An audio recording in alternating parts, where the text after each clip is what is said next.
بهترین فوتبالیست دنیا تا یه زندانی با $6 دارایی.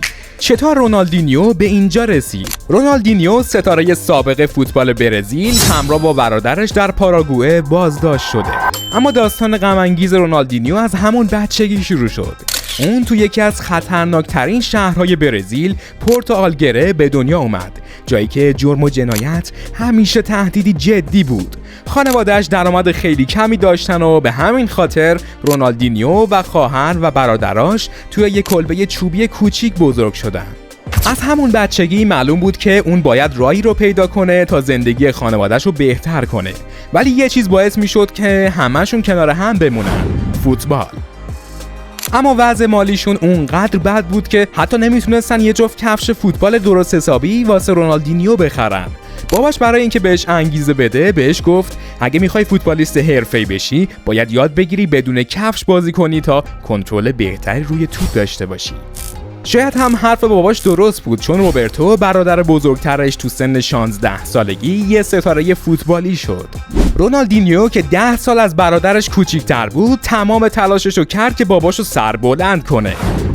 اون و روبرتو هر روز تو خیابون تمرین میکردن و هر دو یه آرزو داشتن: فوتبالیست حرفه‌ای بشن و زندگی خانواده رو تغییر بدن.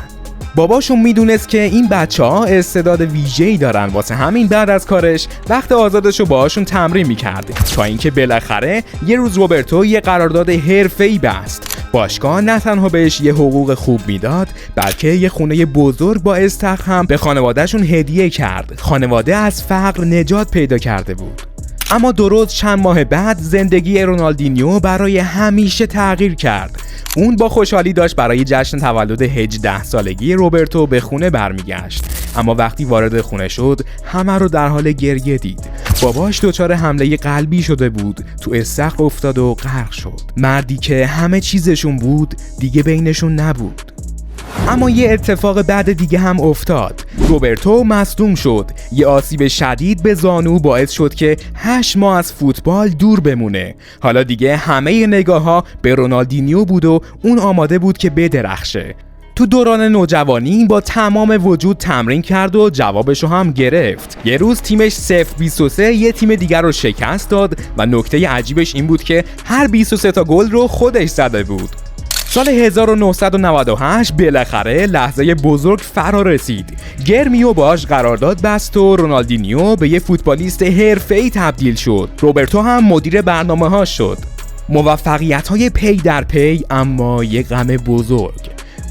رونالدینیو تو 3 سال با گرمیو درخشید. با تیم ملی برزیل قهرمان جام کنفدراسیون ها شد و باشگاه‌های بزرگ اروپایی چشمشون بهش افتاد. سال 2001 با $5 میلیون به پاریس سن ژرمن PSG پیوست. اما یه مشکل بزرگ وجود داشت.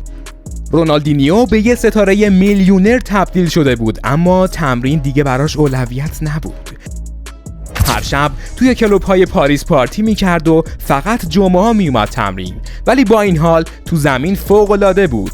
باشگاه دید که دیگه نمیشه کنترلش کرد، واسه همین 2003 فروختنش. بارسلونا که اون موقع توی سایه رئال مادرید بود بهترین گزینه براش بود. رونالدینیو بارسلونا رو به یه سطح جدیدی برد. مهارت‌های جادوییش، دریبل‌های غیر قابل باورش و لبخند همیشگیش همه رو عاشق خودش کرده بود.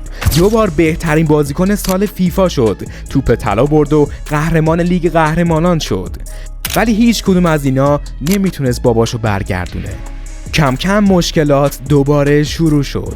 حالا که همه چیزو برده بود دوباره به پارتی‌ها و خوشگذرونی برگشت، تا جایی که یه روز مست اومد سر تمرین. اون موقع لیونل مسی یه پسر خجالتی تازه داشت تو بارسا شکوفا میشد.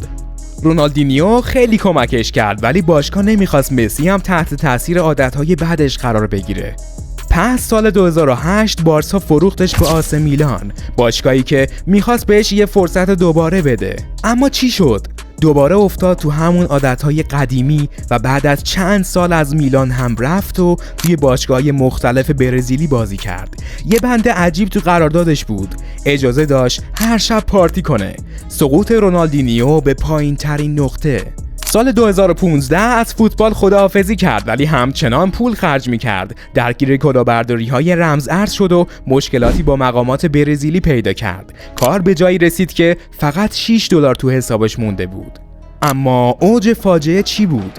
رونالدینیو و برادرش با پاسپورت جعلی به پاراگوئه سفر کردند و دستگیر شدند. تو دادگاه مشخص شد که بیش از $1,000,000 بدهی داره و حسابش مسدود شده.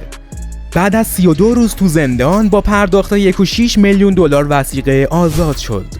ولی این ماجرا نقطه بیداری براش بود. بعد از آزادی سفیر فوتبال شد. برند خودش رو زد، تو تبلیغات بازی کرد و حتی یه فیلم از زندگیش ساخت. رونالدینیو خوشحال ترین مرد دنیا. بعد از همه این سختی‌ها انگار داره زندگیشو دوباره میسازه.